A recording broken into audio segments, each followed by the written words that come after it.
Bernardo, if you lost, it was over. It's very much not over. How big was that? Yeah, very big, obviously, because that puts us in a position where if we win the game in hand, we were on the same points. And if you look 2 weeks ago, this didn't look very likely, this scenario. So, yeah, tough game, a good game, but we're happy. We're happy that we can be on the same points. Erling, you looked in very good spirits at full time. A little side eye to the camera, and was it a sing-song as well? Yeah, I was quite happy. I have to be honest. It was a great moment for me and great win. Yeah. How much did you enjoy the battle today, team to team, but also the individual battle with Gabriel? I think it's always like this, a lot of fighting and these kind of things. So what can I say? It's always nice. You can say something. Erling was fantastic today, fighting for every ball. It's not easy with two centre backs that strong, and he was unbelievable. So.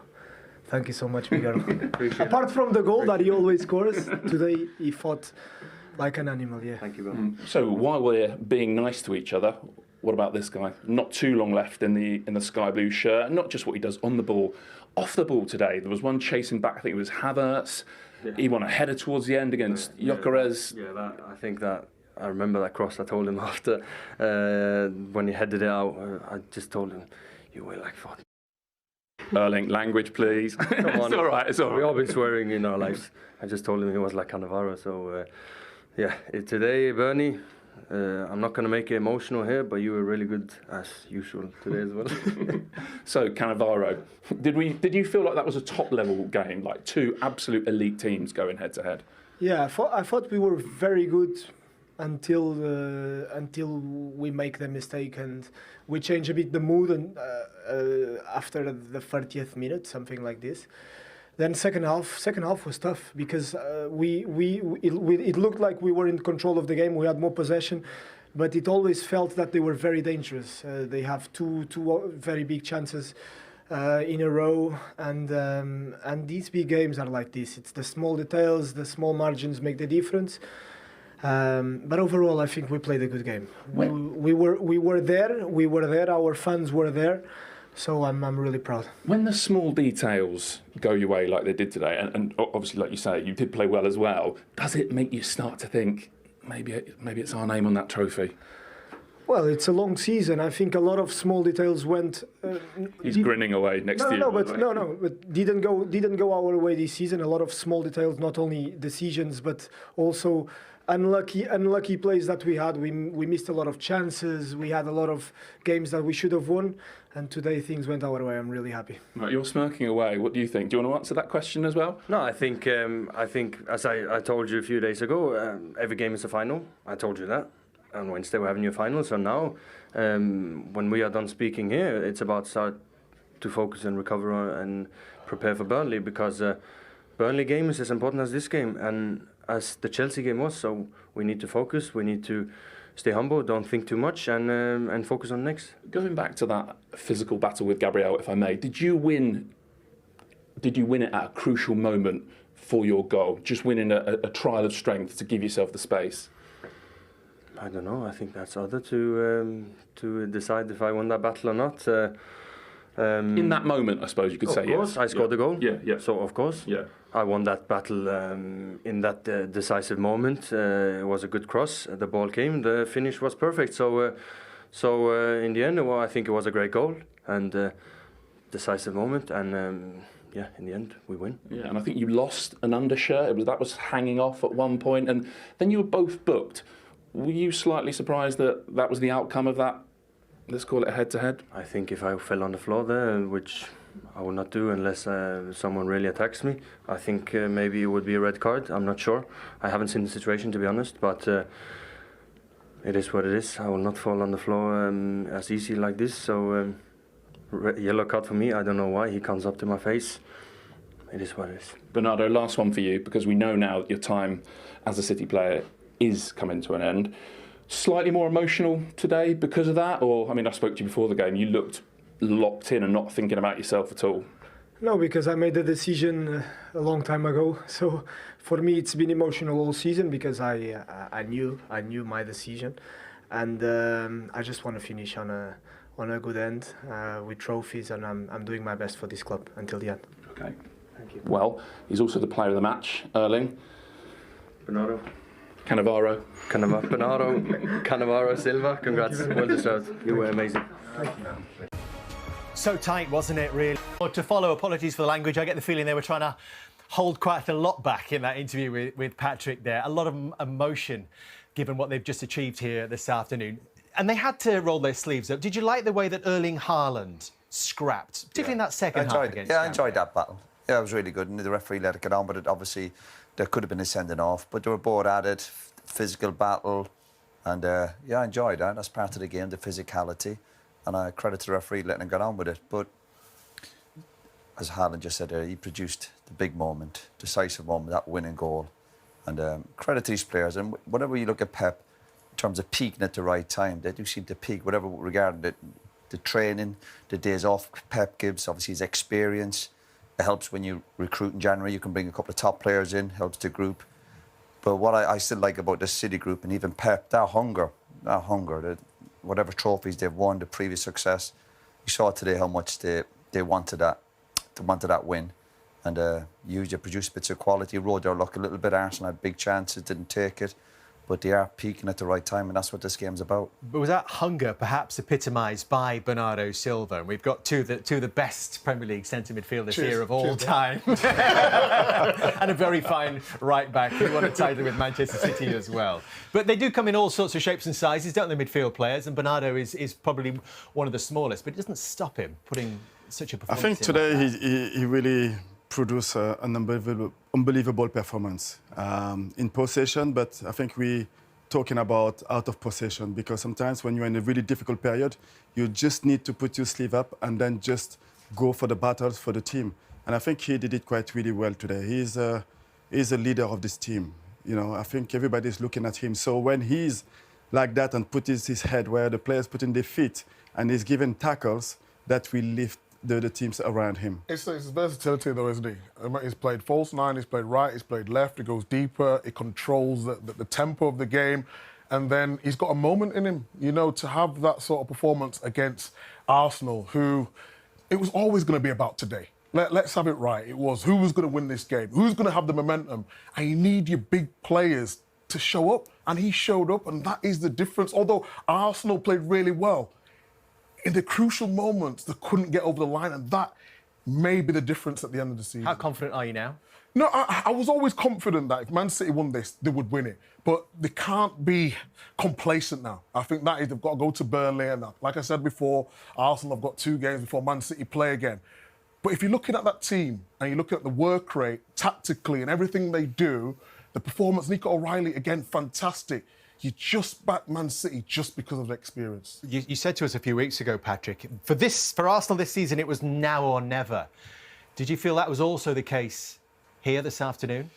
Yes, I was quite confident that they will get a result today. When I say the result is at least a draw, because it's quite a really difficult teams to beat and to score goals. Today, I think they had a good performance, but the difference between good teams and the great teams, the teams who are not used to win and the one who used to win and to compete at this level all the time, you can see the difference today on the field. And those top players make a difference today. The momentum is on City side. It will be really interesting to see how Arsenal will recover, because that is a huge disappointment for them, because they will feel even more the pressure now. And the mental, I always question the mental strength of the team, and I will question it even more now regarding the result of the games today. Arsenal player, as a massive Arsenal fan, what did you make of that performance today? To be fair, for me, the performance was a lot more that we want to see for Arsenal, which has been disappointing in previous, weeks. So I feel like that's a positive to take. But for me, really big moments in the game when. But I kind of want to leave with the Arsenal fans right now, to be honest. You can't, Theo, not quite. Where's that been for the last 5 or 6 weeks? That's the big question. Yes, they were much better in terms of energy, playing more on the front foot, created chances, and were much better than they have been. But they just fell short. They had their chances and didn't take them. There was a great chance in the last minute there for Havertz with a wonderful ball in.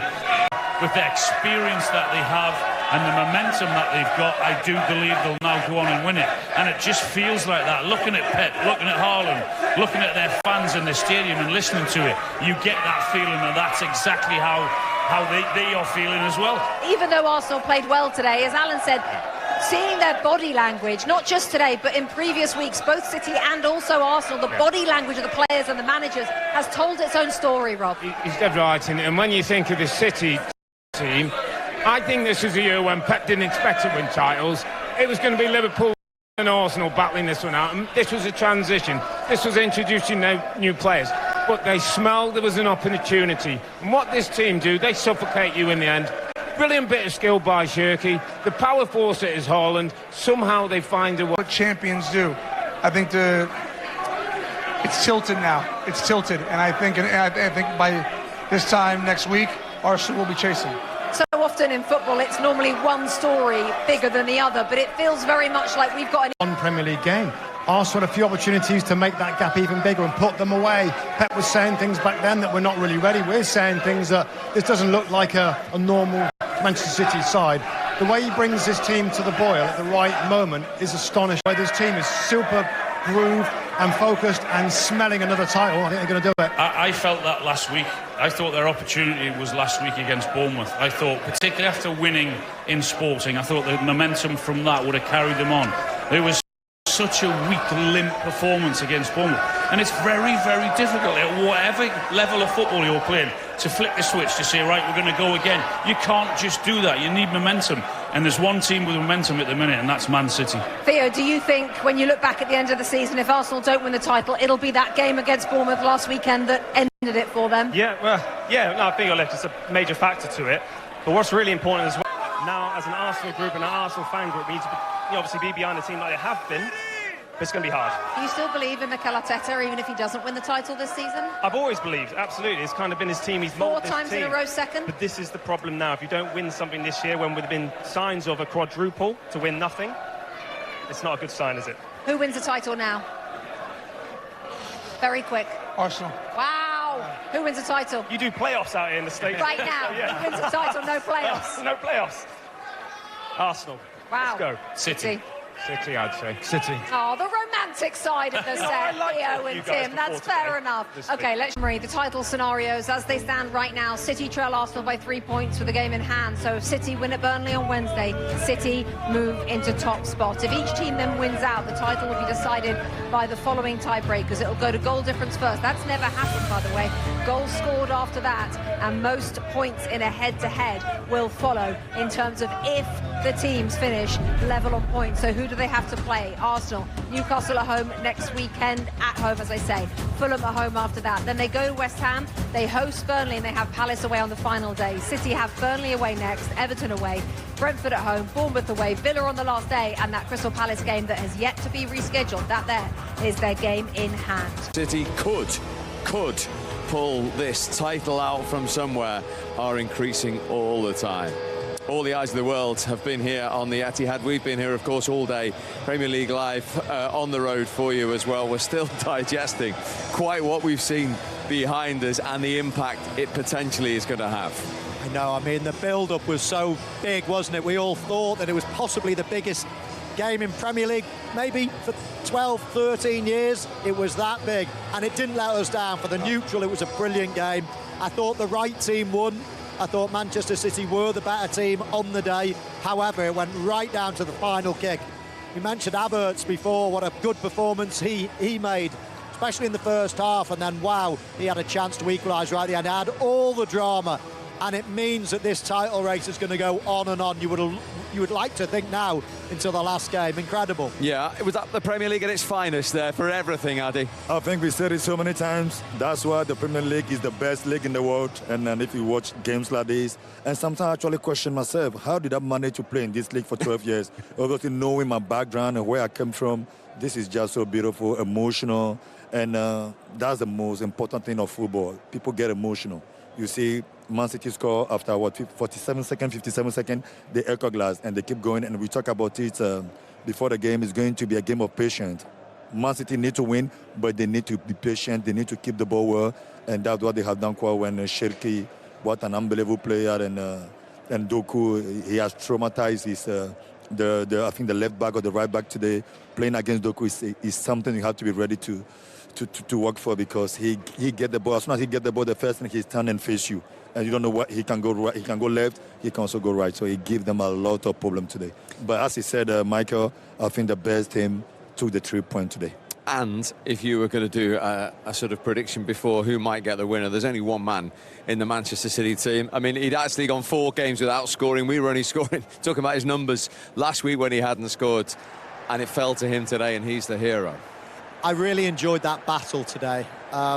You know, it was a physical battle. Arsenal centre-halves were all over him at every opportunity. He had to fight, he had to scrap, he had to wait for his chance, but when it did come, you can see he's using his body strength at the back post, and he's on his front foot all the time. This is a you know, where it starts. Martinelli really, he's sleeping. He's looking at Gay. He needs to be looking at O'Reilly. O'Reilly takes a chance, breaks forward, and all of a sudden now it's 2v1 on this side. I don't think Mikel Arteta will be happy at all with Martinelli, but we pick up Haaland on the back post. He doesn't mind fighting with a player. If that was me, I would be trying to avoid contact, stay away from defenders, but he's got such strength, he doesn't mind that physical contact. And then when the ball drops to him, hitting it hard, hitting it low, holding his man off, brilliant finish. Cometh the man, cometh the hour. Yeah, the big game players have produced today, and no more so than him. And that physical battle that you used to enjoy as well. I think, as Marcus said, I think Arsenal defenders have to be a little more clever. They're also very strong. They also lack the physical battle, but they have to know at some point, if he manage to get one win, it will be a victory for Man City, and that's what he has done quite well today. I think at some point they are about to. You're supposed not to fight him because you know he's strong. He's like, his presence in the box is clever. So let him be. Sometimes just have to be like, because I can guarantee you, Erling Haaland, if he doesn't have physical presence around him, he can play. Because that is his ability. That is what he got. That is what he's good at, holding people, and that's allow him to be. If you leave him, have to have the ball one-on-one, he can't dribble anyone. Technical ability, he's a great player, don't get it twisted. But when it comes to technical ability, he's not that technical. He's not like Shakir, he's not like Doku. So allow him to have the ball sometimes is good. But fighting with him like this all the time, you're giving him, without knowing, more motivation, and that's what he has done. Punish them at the end. Yeah. And we've touched on Arsenal. In fact, Martin Keown is back with us, the Arsenal events. Where are you coming? Where do you want me, Steve? Left back. Where you been hiding, Martin? This could get like Haaland and Gabriel if we're not careful. We were just talking about that battle, actually. I mean, it was a great battle to watch all day, wasn't it? It was, and hopefully there's respect for one another. I think we're going to see a few more of those battles over the piece, because the Man City Arsenal, no doubt, will come into battle again in the future. It's just a shame for those Arsenal players. I did feel for them. I said that at the end of the 90 minutes. You know, they gave a good account of themselves today. I don't believe they're out of the race. I didn't see them going off the pitch in any mood of that, like the League Cup final where it looked they were completely outplayed. That didn't happen today. I felt they deserved to get something out of the match. Did you? Well, both these gentlemen thought Manchester City deserved to win, but of course it is a matter of opinion, and I wouldn't expect you to Havertz scores at the end, it's a different matter. How big a chance was that? Yeah, Eze hits the post, Swivels hits the post. I doesn't think there was a lot of luck. You could argue they had a few of those City in the first half themselves. It was... Welcome back, Premier League Live on the road. Where else but the Etihad today, where it's 1-1 between the top two, Manchester City and Arsenal, after that enthralling first half. So much to discuss with Michael and Adi. Let's get straight into it. What a start we had, and what a goal from Ryan Cherki. What a game, yeah. I mean, Cherki, when he gets the space and he's running at Gabriel, he's giving him an awful lot of problems. I mean, I'm trying to look at it from an Arsenal point of view and thinking, what can they do? Eze commits himself in many ways, but then Cherki picks up the ball, and what about that for a lovely bit of feet and finish? That's his technical ability, and as soon as he gets into the box, obviously everyone is afraid of touching him for pain. Then you allow him to do his thing, then in that situation, Shaky will be shaky, and even in 20 years he will still be doing the same thing. Yeah, Gabriel's having nightmares when he runs at him, Steve. There was another occasion later on in the second half, in the first half there, where he ran at him as well and skipped past him. Gabriel needs to try to get a little bit tighter before he builds up a head of steam. Yeah, what a start that was for City. Now, before we see the equaliser, Arsenal got away with a similar situation at 0-0, didn't they, with David Raya? Well, this is a big mistake. I mean, whether you think that he should be playing out from the back or not is your personal preference, but that's a horrific first touch. Way too much on it. He needs to keep it tight. And now this is quite the opposite. This is a good first touch. He just can't take it. He can't take a first touch there. It's a bad throw in. He's got to hit it first time. He's got to realise. I think Kusanov can potentially block Havertz here. Block him, bide him an extra little second, because at that moment he's got to go first time. But you know, when the pressure is coming from the striker, obviously the best thing to do is just find a way to kick the ball out and take a position. But Donnarumma is a problem that he has already when he was playing for PSG. So for me, I don't think he's one of the best goalkeepers in the world. But when it comes to feet, he's not good at feet. He doesn't have that capacity to bring the ball out or to take the ball out from the back. So leave it, and when you can kick it out for your team to come and reposition.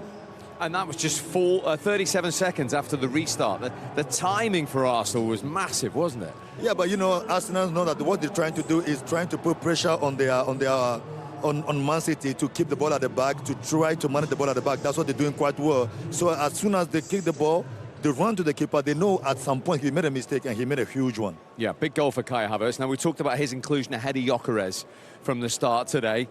Have you seen born fruits of why he's in that first half? We saw exactly why he's in today. This is almost a thankless task, playing as a centre-forward against Manchester City. Really difficult. Winning headers, keeping the pressure on. I mean, things like this. I said before the game, making bad balls good. OK, he doesn't head that to anybody, but by the time the ball drops, all of a sudden you've got possession 60 yards up further forward. Little things like that, they look simple to the eye, but they're not. I can assure you they're not. And then, of course, he's rounded it off with a goal as well. Gyökeres has not got that hold-up play in his locker. He's a good finisher, but he can't let the team build.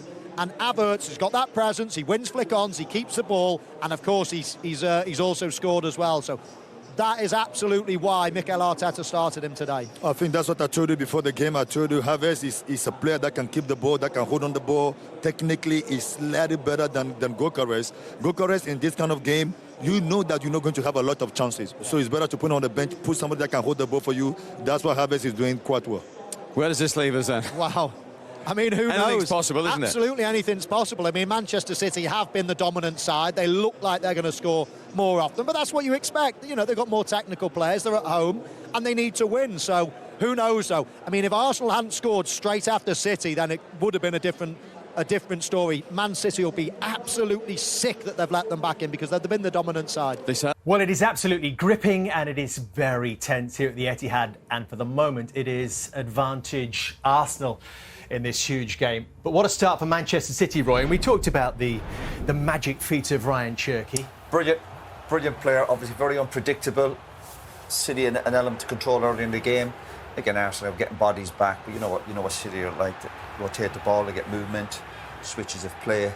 We're talking about someone producing a bit of brilliance, and what he is unpredictable. And that's very hard to stop. And when he gets here, you think there's no danger. Arsenal players got back, but it's the quickness of his feet, and then to finish it. And also, is it the fact that he has that ability to go either way, and defenders just don't know? Yeah, of course, and that's very difficult to stop, obviously, because he's putting you on the back foot. The top players decide where they're going to go. You think they've got defenders there, not really good defenders. Arsenal defensively been outstanding, but he's dictating where he's going.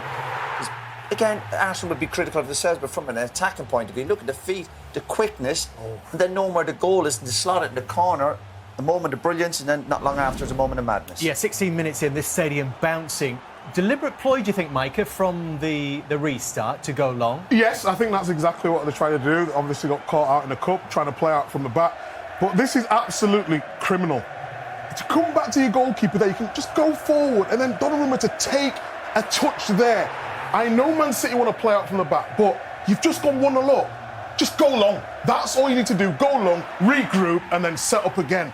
But we talked about moments in games and big players not delivering. For him, with the experience and winning the Champions League with PSG, they talked about him not being great on the ball, and that's what people are talking about. If you're not sure, just get rid of the ball. Certainly felt like a deliberate ploy, didn't it, to target Donnarumma and his feet. Can Arsenal be the happiest team then, Patrick?